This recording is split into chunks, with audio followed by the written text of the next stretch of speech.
नमस्कार, news track में आपका स्वागत है। मैं हूं योगेश मिश्र। दुनिया के किसी भी कोने से कोई भी शख्स अगर भारत आता है तो उसकी ख्वाहिश ताजमहल देखने की ज़रूर होती है। हम आप भी अगर आगरा जाएं तो हमारे आपके मन में भी ताजमहल देखने की ख्वाहिश हिलोरे मारती है। ताजमहल और आगरा एक दूसरे के तकरीबन पर्याय से हो उठे हुए हैं। अगर किसी कारण से आप ताजमहल नहीं देख पाते हैं और आपकी यात्रा आगरा की हुई हो तो आप मन महसूस करके रह जाते हैं। आपको अपनी यात्रा अधूरी लगती है। आगरा को ऐतिहासिक और सांस्कृतिक रूप से एक बहुत समृद्ध शहर माना जाता है। यह शहर मुगल कालीन स्थापत्य और विश्व प्रसिद्ध स्मारकों के लिए प्रसिद्ध है।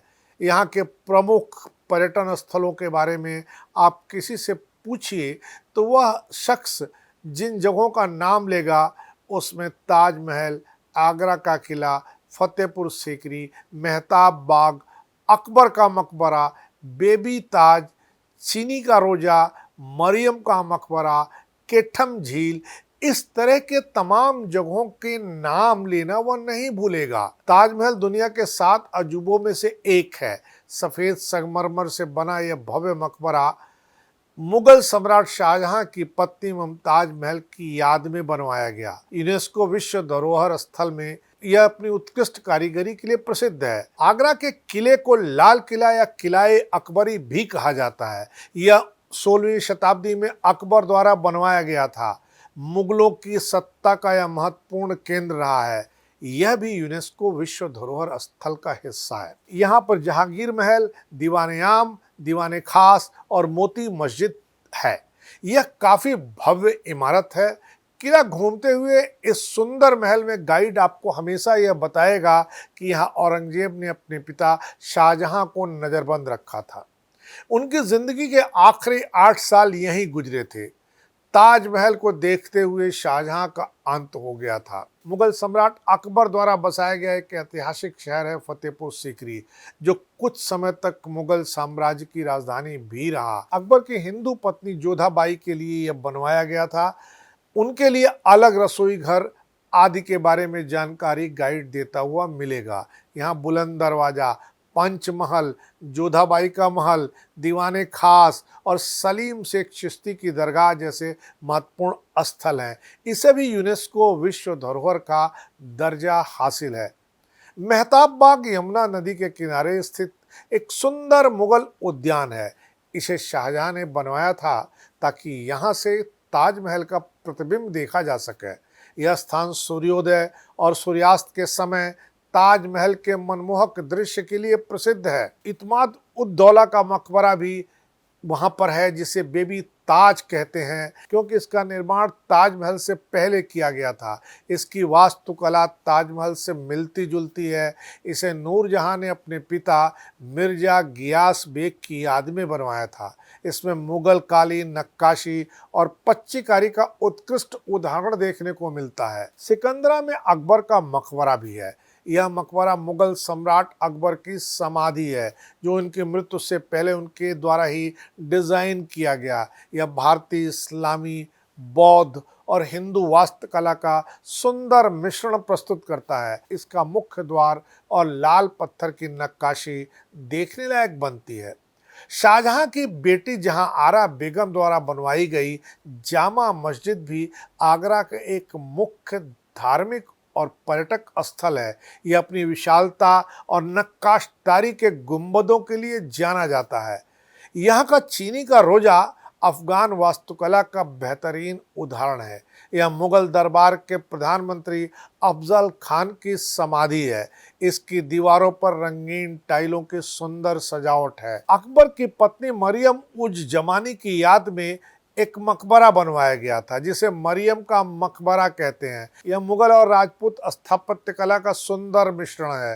केठम झील, जिसे सूर सरोवर पक्षी विहार भी कहते हैं, यह आगरा से कुछ दूरी पर है। यह वन्य जीव अभयारण्य है। यहाँ कई प्रकार के प्रवासी पक्षी देखे जा सकते हैं। यह प्रकृति प्रेमियों और पक्षी प्रेमियों के लिए एक आदर्श स्थान है। गूगल चैट जीपीटी या किसी भी सोशल मीडिया पर आगरा के बारे में जानने की आप कोशिश करेंगे तो बस इतनी ही जानकारी हाथ लगती है। यह जरूर है कि इन इमारतों के बारे में कहीं संक्षिप्त तो कहीं बहुत विस्तार से जिक्र मिलता है, पर आज जब सनातन उबाल मार रहा है, राष्ट्रवाद चरम पर है, या यह सब न हो तो भी आगरा में हम एक और जगह देखने और जाने की सलाह जरूर देंगे।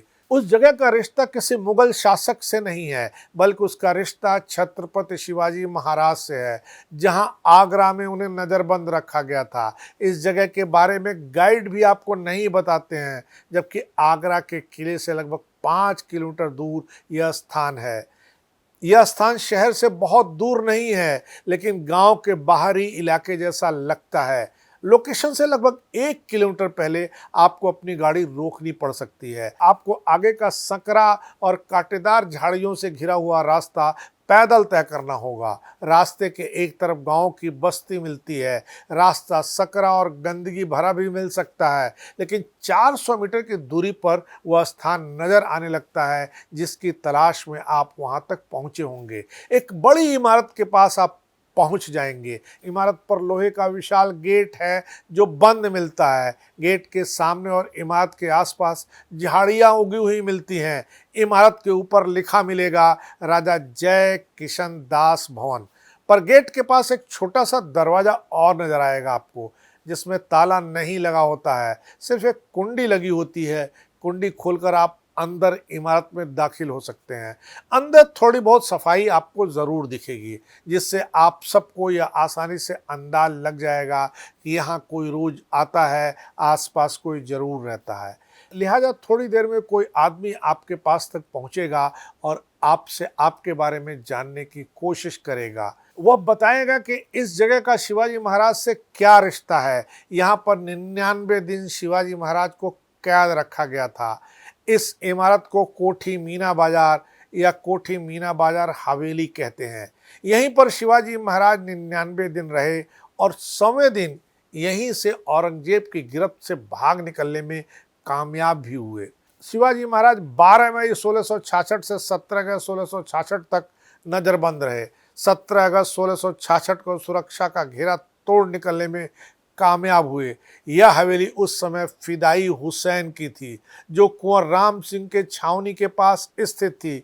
मुगल शासन के बाद यह हवेली ब्रिटिश हुकूमत के कब्जे में आ गई। अंग्रेजों ने इस हवेली का उपयोग गवर्नर हाउस के रूप में किया। जब अंग्रेजों ने अपनी राजधानी आगरा से दिल्ली हस्तांतरित की तो 1857 में यह हवेली नीलामी में बेच दी गई। राजा जय सिंह किशनदास नामक शख्स ने इसे खरीदा। वर्तमान में उनके कोई वंशज यहाँ नहीं रहते, सिर्फ देखभाल के लिए कुछ परिवार आसपास जो बसे हैं वही इसका जिम्मा निभाते हैं। काफ़ी हिस्से पर अतिक्रमण हो चुका है। यहाँ कोई संकेतक या बोर्ड आपको नहीं मिलेगा, बस एक पट्टिका मिलती है जिसमें लिखा है कि अंग्रेजों ने यह हवेली राजा किशनदास को नीलामी में दी थी। गूगल पर इस हवेली के बारे में यह जानकारी उपलब्ध है कि उत्तर प्रदेश सरकार यहाँ शिवाजी महाराज का स्मारक बनाने की योजना कभी बना रही थी, लेकिन स्थानीय अतिक्रमणकारियों के विरोध के चलते यह सब मामला कानूनी प्रक्रिया में फंस गया। इसलिए यह इमारत ज्यों की त्यों खड़ी है। आगरा जाने और वहाँ के पर्यटन का आनंद कोठी मीना बाजार हवेली को देखे बिना पूरा नहीं होता है। यह भवन आगरा के इतिहास में महत्वपूर्ण स्थान रखता है, विशेषकर छत्रपति शिवाजी महाराज की कैद और उनके साहसिक पलायन के संदर्भ में। आप भी कभी आगरा जाएं तो इस पवित्र इमारत को अवश्य देखने जाएं। सरकार से यहाँ राष्ट्रीय स्मारक बनाने की मांग करें। इस पवित्र इमारत को देखे बिना आपकी आगरा की यात्रा पूरी नहीं होती है। ऐसे संस्कार गढ़ें और ऐसे संस्कार जिएं। इस बार इतना ही। अगली बार फिर मिलेंगे किसी नए सवाल पर नए ढंग से बात करने के लिए। तब तक के लिए नमस्कार।